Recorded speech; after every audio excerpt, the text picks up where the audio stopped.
¿Qué tal con ustedes? Nuevamente Wendy Barba para el Rincón del Purgatorio. Espero en Dios se encuentren bendecidos. Siempre cuenten con mis oraciones y doy gracias que toman de su valioso tiempo para escuchar lo que más podamos aprender sobre las benditas almas del purgatorio, y siempre animándoles también a compartir para que seamos más los que estemos apoyando a estas almas sufrientes que tanto necesitan de nosotros para ser liberadas. Y pues bien, en este día les comparto de la vida de la beata Verónica Negroni de Vinasco. Ella nació en el año 1445 y falleció en el año de 1497.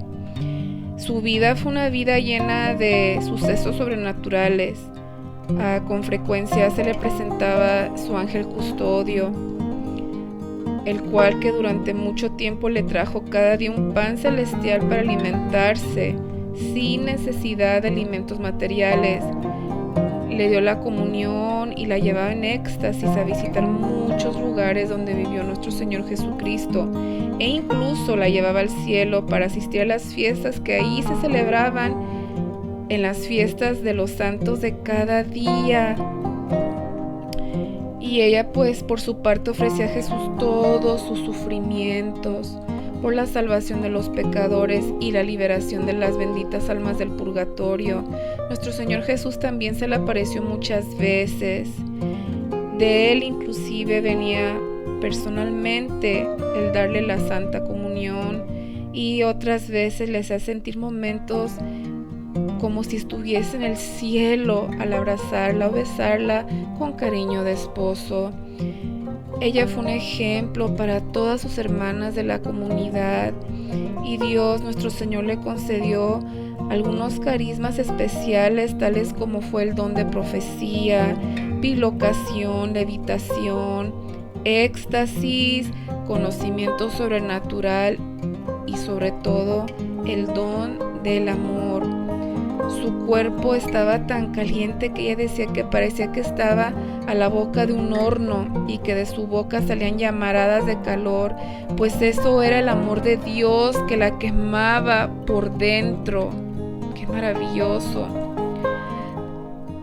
Todos los datos de su vida que escucharemos a continuación están tomados de un libro que fue escrito por un sacerdote de nombre Isidoro de Isolani, pues él fue director espiritual del monasterio de Santa Marta, donde ella vivió. El padre Isolani tomó notas dejadas por el padre Asiati, que fue el director espiritual de Sor Verónica, y pues de esas notas dejadas también por Sor Bernadetta de Vimercate, que escribió la primera biografía de esta preciosa beata, y pues además del testimonio personal de las religiosas que en ese tiempo la habían conocido. El padre Isolani publicó la vida de la beata pues ya a los 20 años de la muerte de ella, en el año aproximado de 1517. Su escrito fue revisado por la madre Tadea Bonali, que había sido testigo ocular de los hechos, que durante varios años fue la superiora del monasterio en el que vivía Sor Verónica.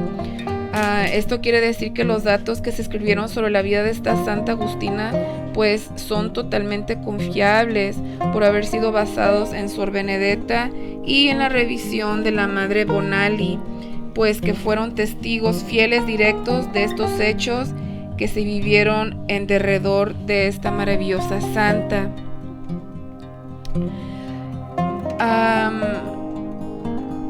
Su entrada de ella al monasterio fue a sus 21 años en el año 1466.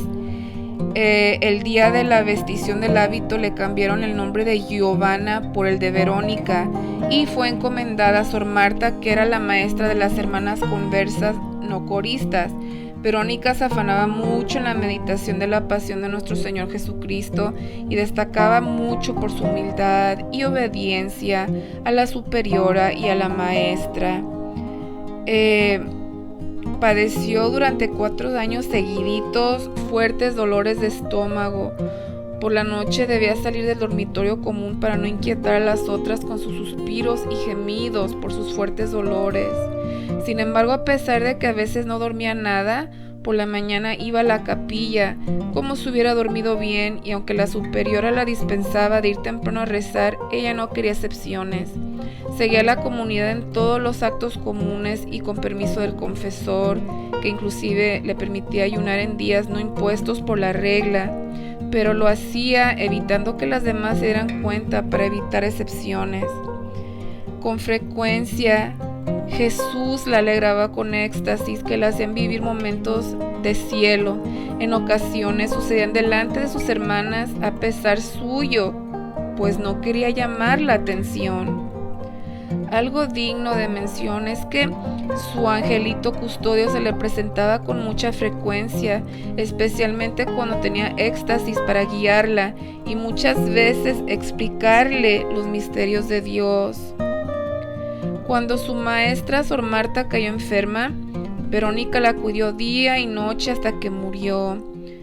Entonces tuvo revelación de que estaba en el purgatorio y hasta se le apareció la misma Sor Marta para manifestarle todo lo que sufría. Ella se puso a llorar y no cesó de orar y hacer penitencia por su liberación, hasta que en una revelación de Dios le hizo conocer que ya no necesitaba sufragios porque estaba ya en el cielo. Todos sus éxtasis y experiencias sobrenaturales se los contaba a su confesor, el padre Alciati, quien dudaba de que fueran auténticos o un engaño diabólico. Por eso no solía darle permiso para penitencias y más bien ponía a prueba su obediencia y paciencia con algunos mandatos costosos. Con frecuencia Verónica sentía un calor corporal extraordinario, como si estuviera en la boca de un horno y como si esas llamas salieran de su propia boca. En la noche quería levantarse para refrescarse un poco, pero le pidió permiso al confesor y se la negó, ordenándole que no se levantara hasta el toque de prima. Como era cocinera, llegaba más tarde que sus compañeras a la cocina y tenía que pedir disculpas porque primero debía obedecer al confesor. Un día se le apareció la Virgencita María en su celda y le dijo que le enseñaría 3 letras, una blanca, otra negra y una roja. Al principio ella no creía que fuera la Virgen, pues se creía totalmente indigna de ser visitada por la Madre de Dios, pero la Virgen le aseguró que era ella misma. María le indicó que la letra blanca significaba la pureza del corazón, que debía conservar con diligencia y evitar todo pensamiento y deseo desordenado. La letra negra significaba que debía evitar escandalizarse de las acciones de los demás y que debía excusarlos en medida de lo posible y no debía murmurar. La letra roja significaba que debía meditar continuamente en la pasión y muerte de Jesús. Por eso acostumbró a llevar siempre un cilicio sobre sus carnes debajo de la camisa.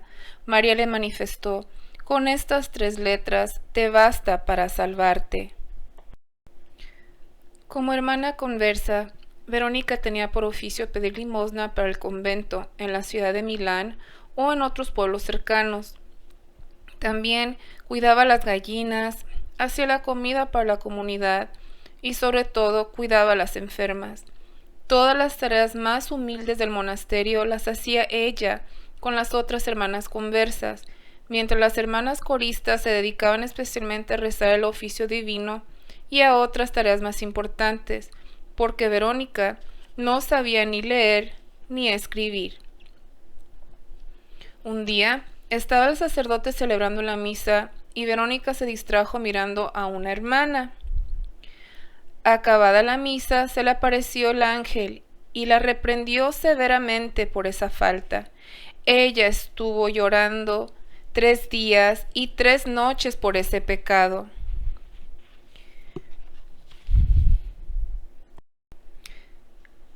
Les comparto también que en un éxtasis Jesús le dijo: He dado permiso al demonio sobre tu cuerpo, pero no temas, porque yo estaré siempre contigo en todo momento. El demonio trató de asustarla muchas veces con visiones horribles y ruidos tremendos. Se le aparecía bajo la figura de fieras o animales de toda clase. Durante toda la vida tuvo que soportar asaltos del demonio que incluso, con permiso de Dios, la golpeaba físicamente. Una noche se le presentó bajo la figura de un toro que quería herirla con sus cuernos. Un día estaba en Vinasco, en su propia casa, y subió por una escalera de mano al desván. El demonio le rompió la escalera y no podía bajar. Tuvo que llamar a las personas de la casa para que la ayudaran a bajar. Regresando una vez de la recogida de limosnas, llevaba una cesta de huevos, y al pasar por un puente fue arrojada al río por el demonio, pero los huevos no se rompieron y pudo llevar todo en buen estado al convento. A veces el diablo la molestaba cuando estaba en oración. No faltaron momentos en los que la golpeaba y le dejaba los ojos morados o cardenales por todo el cuerpo. Y cosa curiosa, normalmente Jesús se le aparece después de las palizas del demonio, y estando en éxtasis se curaba de sus heridas. Un día, el maligno la golpeó con 2 piedras. Una hermana tomó las 2 piedras y las metió en una caja, pero el demonio las volvió a coger para golpearla de nuevo. Entonces el confesor las bendijo con agua bendita, y nunca más el demonio las pudo tocar.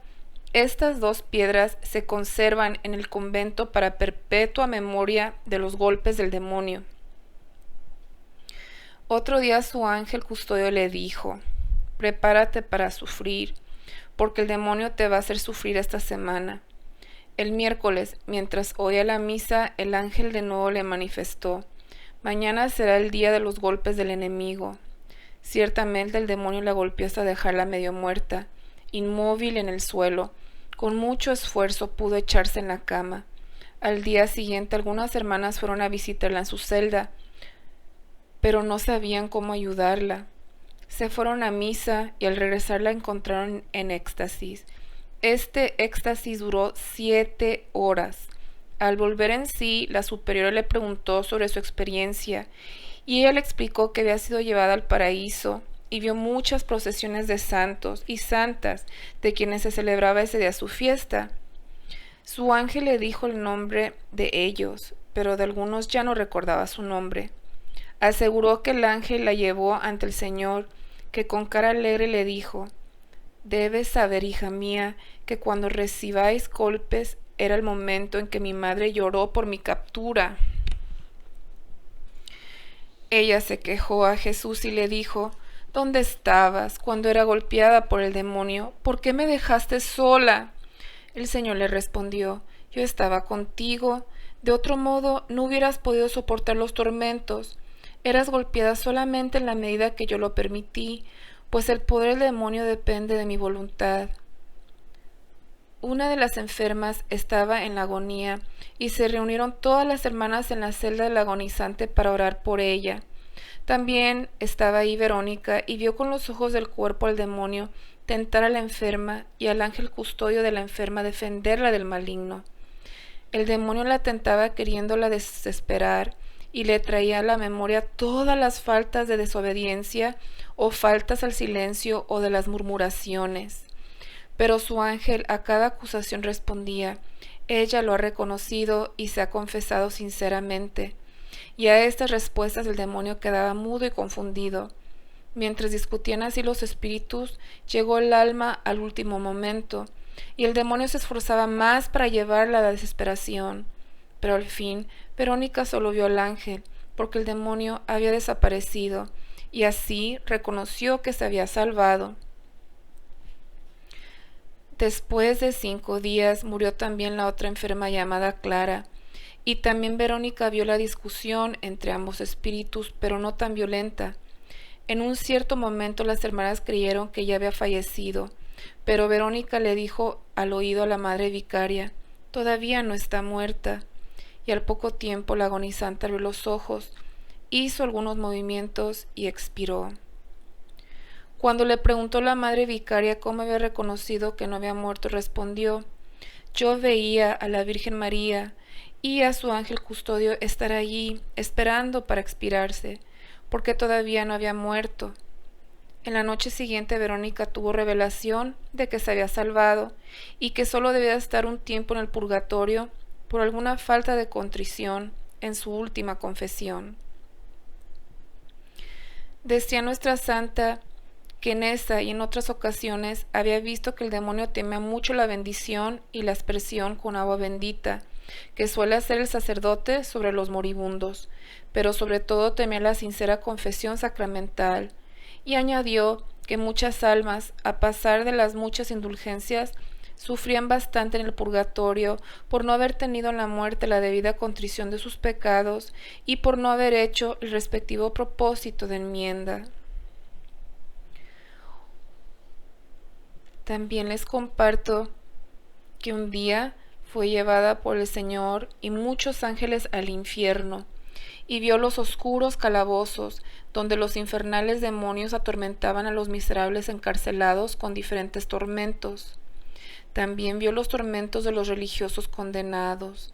Jesús le dijo: estos son los que, profesando en el siglo las divinas costumbres de las sagradas órdenes, olvidados de su propia salud, han vivido contrarios a mí. Dice Verónica que estaban con semblantes tristes, y los ángeles que acompañaban a Cristo también estaban tristes de ver a aquellas almas desdichadas en medio de los tormentos.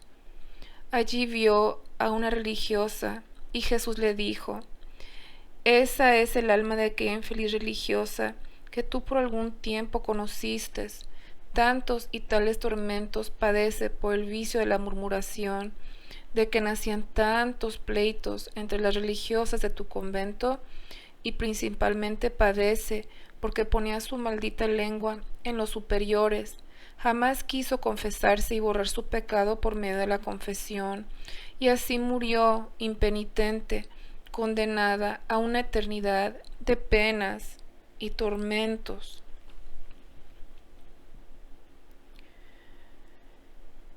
Cuando murió Sor Electa, la madre arcángela Panigarola, la vio en visión en el purgatorio, como en un pozo profundo lleno de agua sucia y maloliente. Sor Arcángela le preguntó: ¿qué puedo hacer por ti? ¿Puedo hacer algo por ti? Le respondió: no, pero sí Sor Verónica. Y ciertamente con sus oraciones y penitencias consiguió llevarlo al cielo. Sor Arcángela tuvo otra visión del purgatorio con respecto al alma de su propio padre, que estaba penando en un lugar de atroces tormentos. Sor Arcángela rezó por su padre, pero se olvidaba con frecuencia de hacerlo.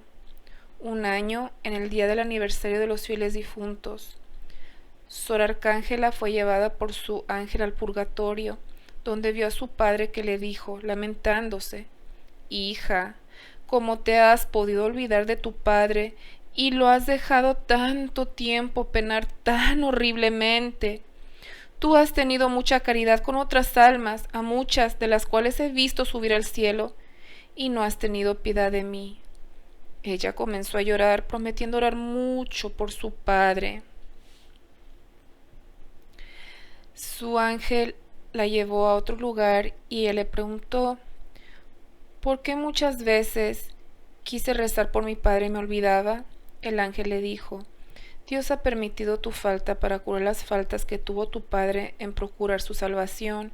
Él no era de malas costumbres, pero no se preocupaba de hacer esas obras de virtud que debía hacer y que Dios le inspiraba a hacer. Sor Arcángela se dedicó mucho con fervor a orar y a hacer penitencias y ayunos por su padre, hasta que un día se le apareció el alma de su padre toda luminosa y alegre, le agradeció sus oraciones y después voló al cielo.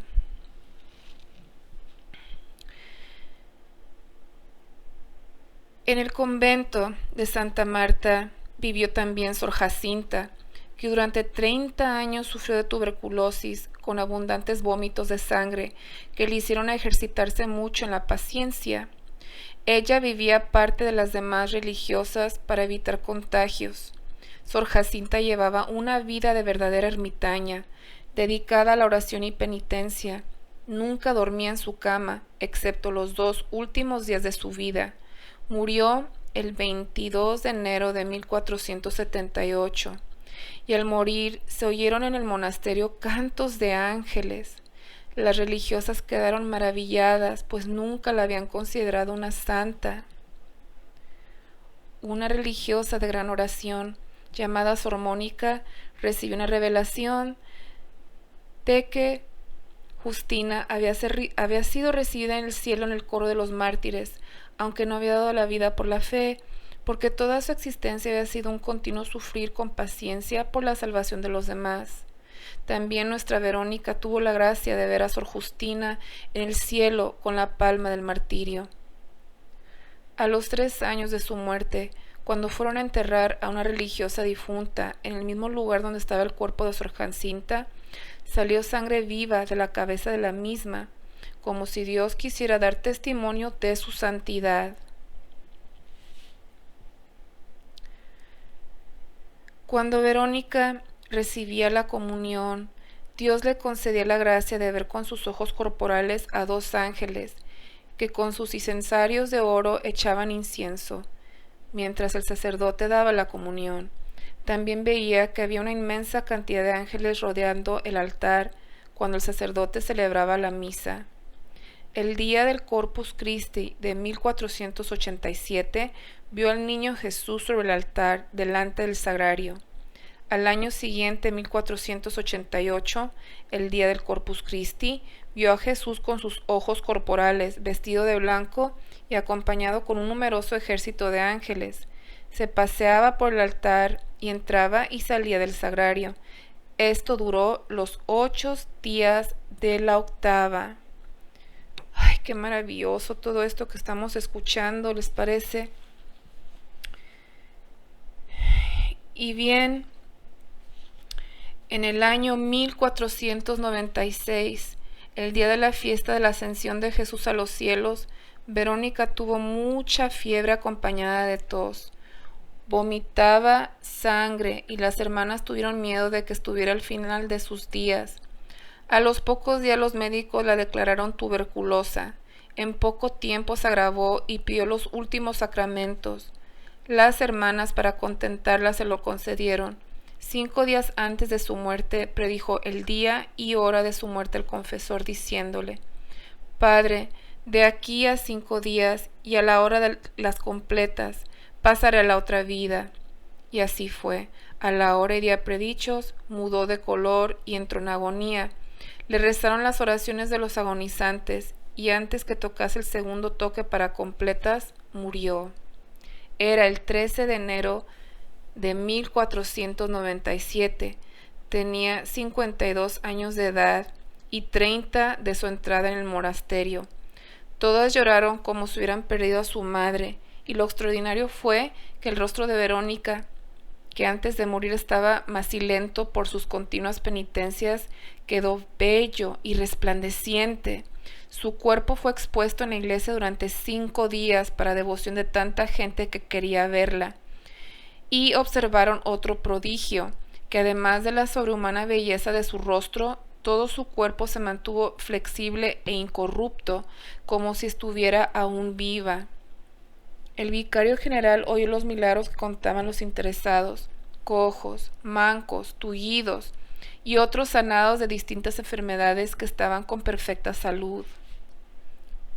Sucedió un prodigio, y fue que el cadáver de Verónica, a vista de todos, levantó la mano derecha y la puso sobre su pecho a modo de cruz y la juntó con la mano izquierda. Una religiosa del convento, Sor Daría, hacía mucho tiempo padecía un dolor agudo en una mano, donde tenía un tumor. Los médicos le daban pocas esperanzas. Le pidió a Sor Verónica la salud, y fue escuchada, ya que quedó sana, como si nunca hubiera tenido tal achaque.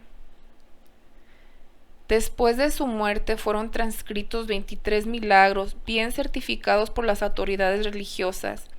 El padre Isidoro de Isolani termina su libro escribiendo: Muchas otras gracias y prodigios hizo el Señor por intercesión de su sierva Verónica, pero por amor a la brevedad los dejamos sin escribir. Todo cuanto aquí se ha referido de su vida basta para alabar a Dios y también para dar una prueba clara de la santidad de Verónica, la cual quiso ser mi abogada ante Dios. Al 4º día de su muerte, el arzobispo de Milán, habiendo oído los portentos que se obraban por su intercesión, envió a su vicario para constatar los hechos, observó la flexibilidad e incorrupción del cadáver y escribió una relación auténtica de los hechos.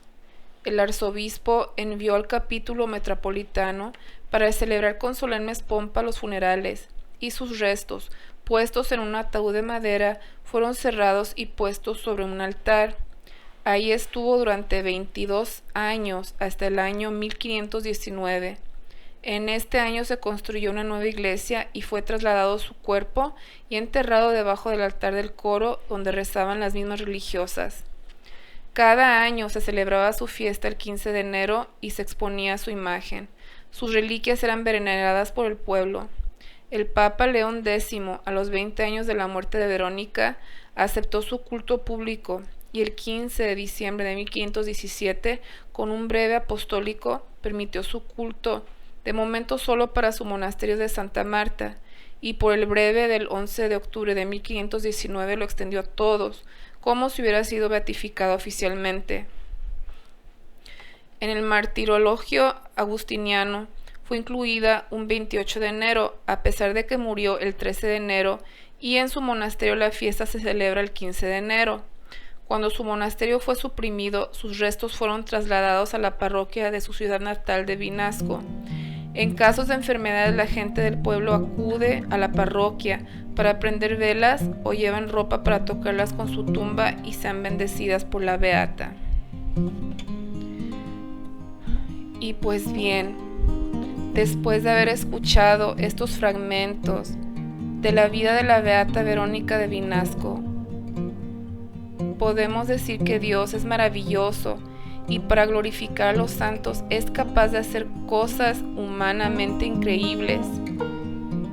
Ya hemos visto cómo el mismo Jesús le dio la comunión al igual que su ángel, cómo su ángel la llevaba frecuentemente al cielo o al purgatorio o al infierno y a muchos lugares de Palestina para que asistieran en espíritu los acontecimientos de la vida de Jesús, al igual que las fiestas que se celebraban en el cielo. Todo ello nos da a entender que Jesús no se deja ganar en generosidad y cuando un alma se entrega totalmente a Él, derrama en abundancia sus dones para su gloria, para el bien de la iglesia y provecho de esa alma. Jesús quiere que todos seamos santos, pero para ello hace falta que pensemos que es posible, que lo deseemos de verdad y que seamos capaces de aceptar en todo momento la voluntad de Dios, incluso para ir por caminos de espinas, ya que la santidad tiene raíces en forma de cruz. Por la cruz a la luz, por la cruz a la resurrección, por la cruz a la santidad. La santidad es amor y cuanto más amor tengamos a Dios y a los demás, más santos seremos. ¿Estamos dispuestos a seguir el camino que Jesús nos trace y aceptar en todo momento su voluntad?